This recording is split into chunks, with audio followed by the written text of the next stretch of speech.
Hello and welcome to my channel Polyglot Reading. My name is David, and today I would like to invite you to a long-term close reading project of the novel Ulysses by James Joyce. Ulysses is a book of superlatives in many respects. It is often described as one of the most important novels of the 20th century. It's a milestone in the development of the modern novel, the greatest novel in English language ever written.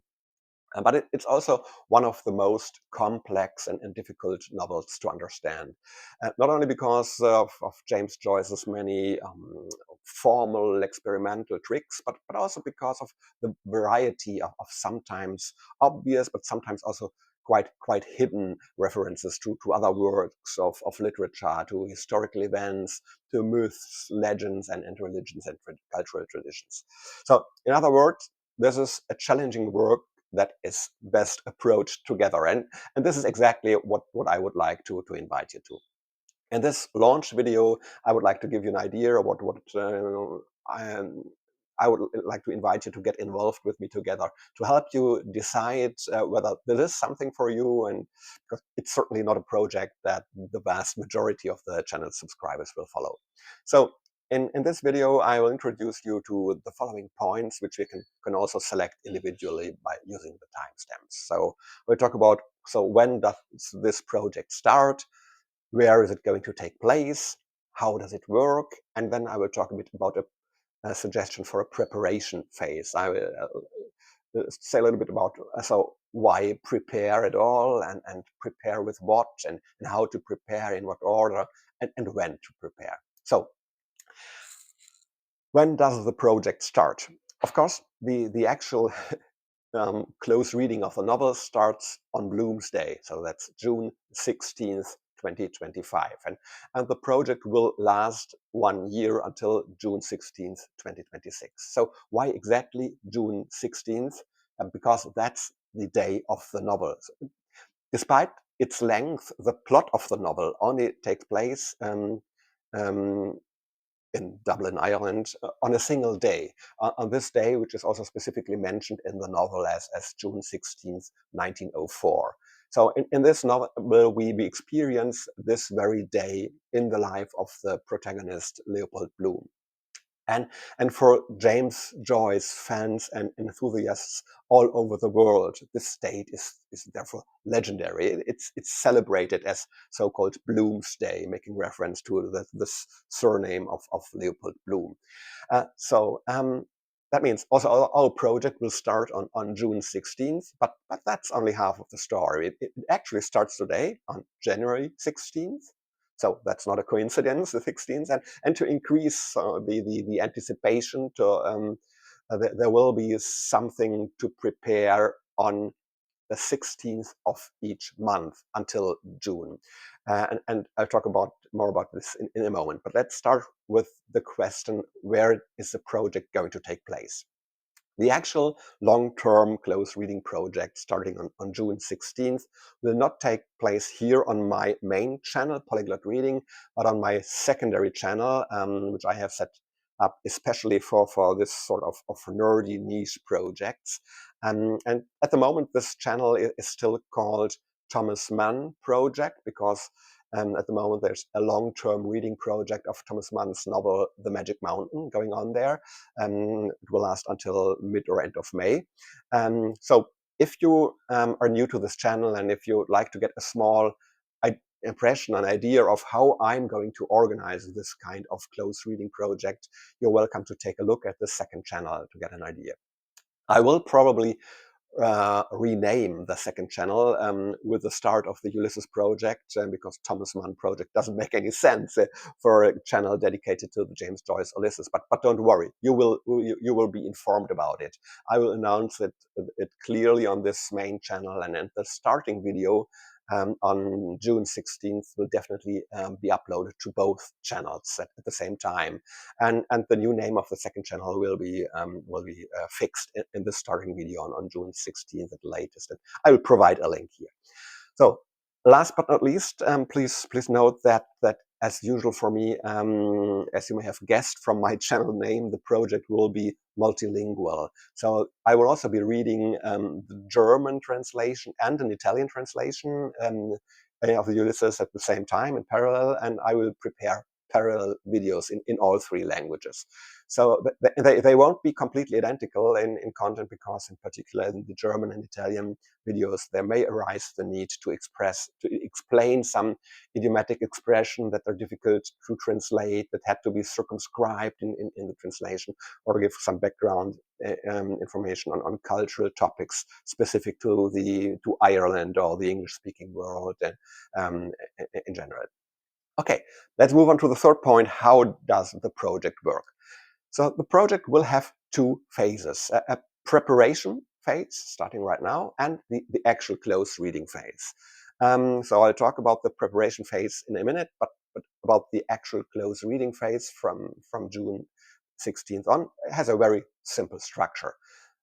The novel Ulysses consists of 18 chapters or episodes, and for each episode we will take 3 weeks of time to read and to digest the text. And then at the end of these 3 weeks period, I will prepare my video for the respective episode.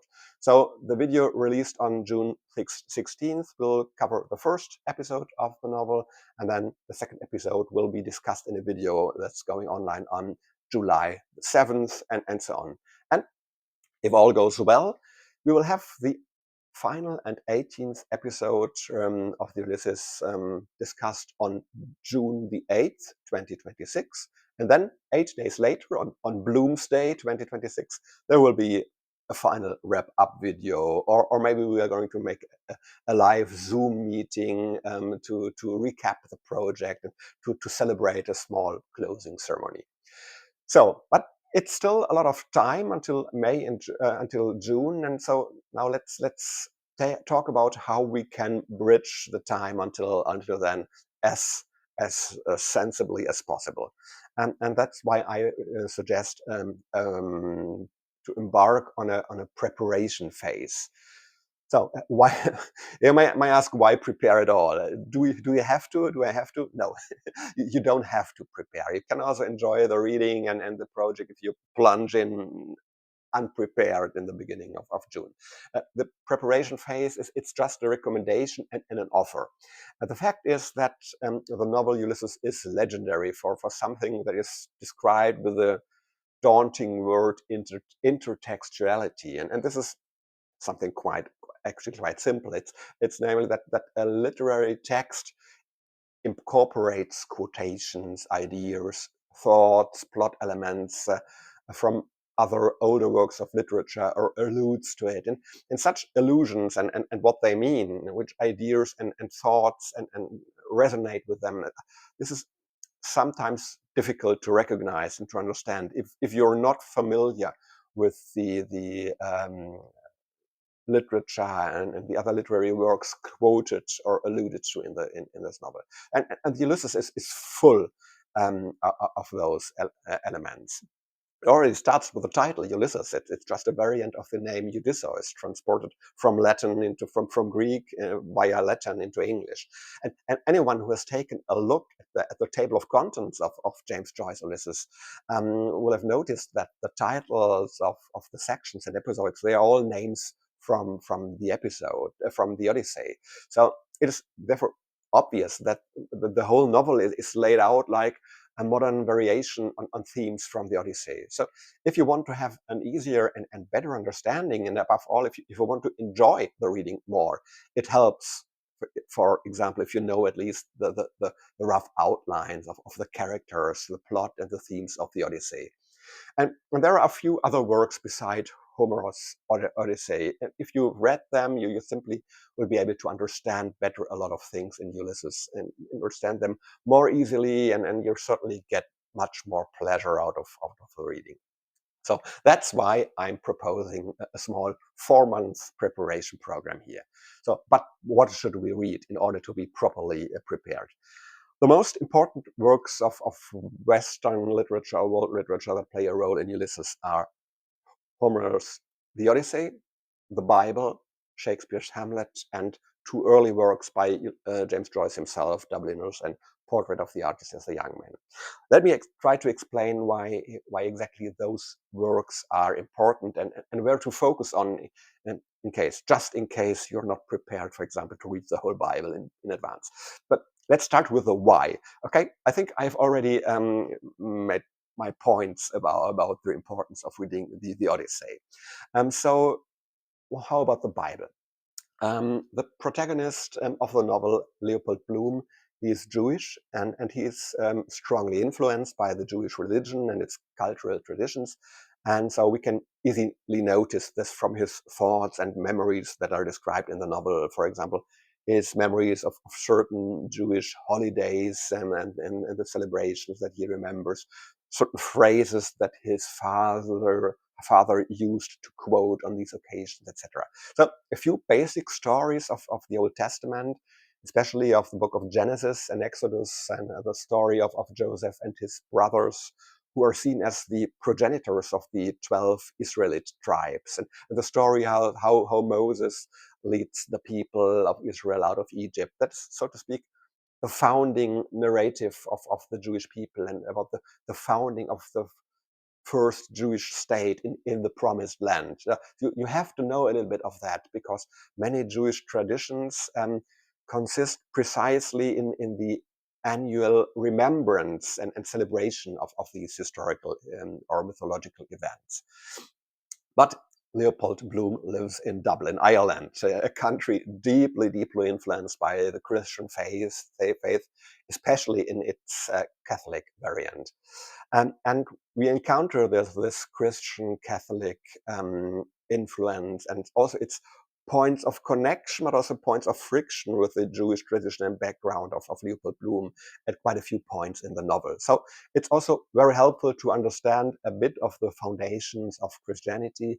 And here it's primarily about a somewhat more detailed understanding of how, on the one hand, Christianity emerged from and out of Judaism and adopted some of its elements, but also in which points and traditions Christianity is um, it clearly differentiated itself from Judaism. So which elements of Christian culture were developed precisely out of this need the early Christians felt to be different from the surrounding Jewish religion and culture and beliefs.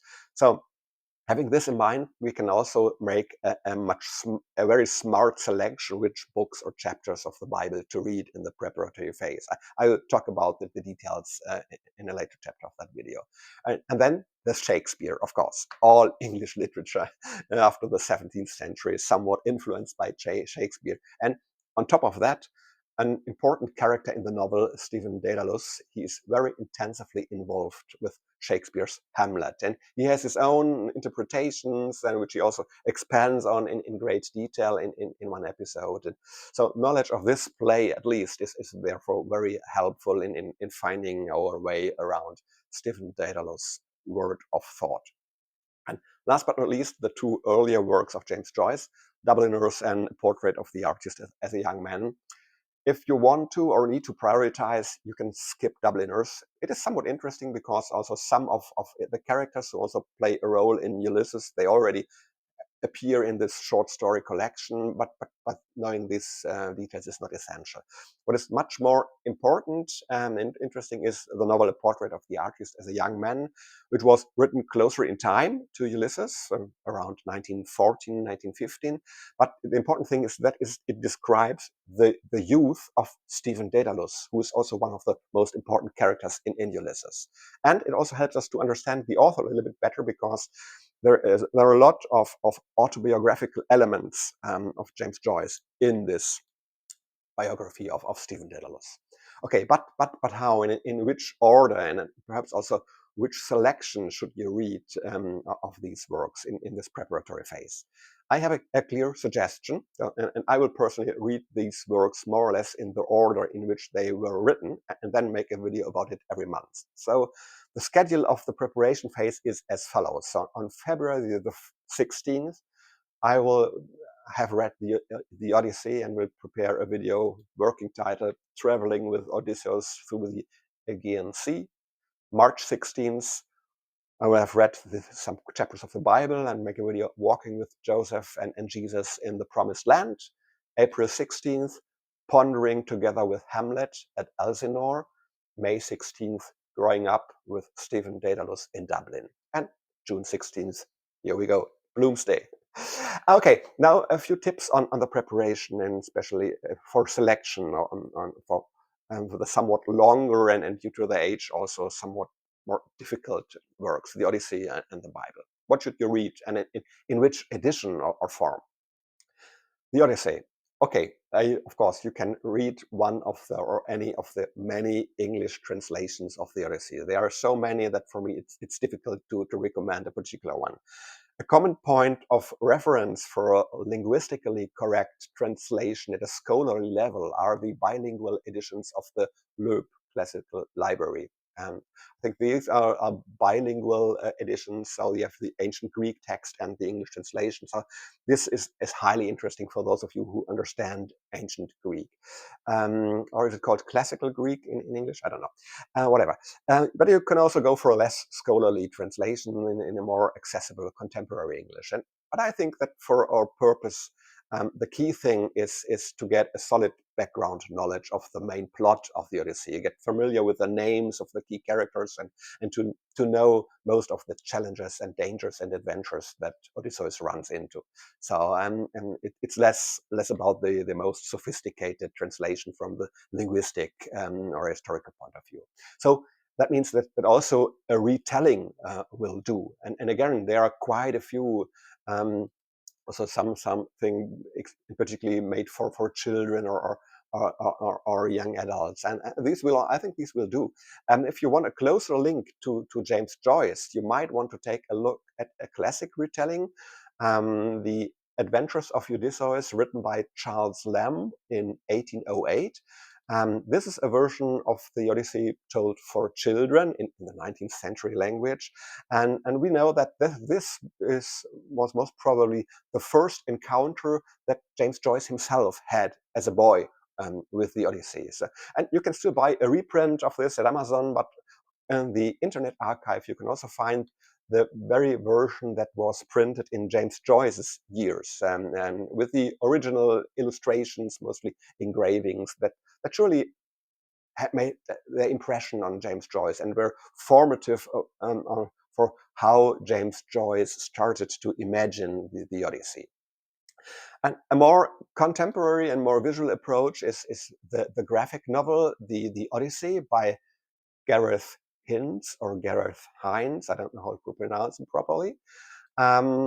This is a graphic novel, much easier to understand the story. And if this is still too bourgeois for you or highbrow for you, you shouldn't be afraid to read older comic versions. There's a classic one by Pichard and Loeb. Was printed in the late 1970s and is still available on the usual platforms for secondhand books and comics. Or you may choose a completely different format. There's a 2024 movie, The Return, and directed by Uberto Pasolini. That will also do. Okay, what about the Bible? So I would say the minimum program for the Christ to understand the references to Christianity and Ulysses would be to read at least one gospel from the New Testament. And I would recommend the Gospel of Matthew, because of the four gospels in the New Testament, Matthew is the one that most clearly highlights the roots of Christianity in Judaism, but also shows gives an idea of the dividing lines. And if the whole Gospel of Matthew is too much for you, you should at least read the following chapters. Matthew chapter 1, verse 18 to the end of chapter 3. You don't have to read the first 17 verses of Matthew 1. It's just the genealogy of Jesus. But the rest is the childhood of Jesus. And then chapters 5 to 7, it's the well-known Sermon on the Mount. And to get a gist of Jesus' teachings, much of this Sermon of the Mount has also become proverbial and is alluded to in many pieces of literature. And then chapter 23, the speeches in which Jesus turns against the Pharisees, whom he perceived as very hypocritical. And chapters 26 to 28, the passion, the sufferings, the death and resurrection of Jesus. And it also contains an important part, that the Last Supper, directly before that. And then this is important because on the one hand, this Last Supper, actually, it is the way that Jesus and his disciples celebrated the traditional Jewish Passover meal. So one of the most important Jewish holidays, which commemorates the exodus from Egypt, and thus also making clear the connection to the Jewish tradition. But it's also important because Jesus does not follow completely the traditional script in performing this Last Supper. He gives it a new meaning. He changes it. He gives it a new meaning, and making reference to the wine being a symbol of his blood, and the bread a symbol of his body, and it's just going to be sacrificed. And so he's establishing the Christians' Lord's Supper, the communion of bread and wine, which is also celebrated in the Catholic Mass, and which incidentally also appears in Ulysses, on the very first page of the novel, in form of a parody. So if you want to gain a bonus brownie, you may also take a look at the Latin text of the Catholic Mass. And I recommend the older version, let's say the version of 1962. And you can find it easily on the web by looking for Tridentine Ordo 1962. And for those of you who are prepared to dig a bit deeper into the foundational texts of Judaism and Christianity, I would recommend the following small parts of the Old Testament. And first, the story of Joseph and his 11 brothers. So these 12 make up the progenitors of the people of Israel. So this is Genesis 37 to 45. You can skip chapter 38 if you're short on time. And then it's Exodus 1 to 12.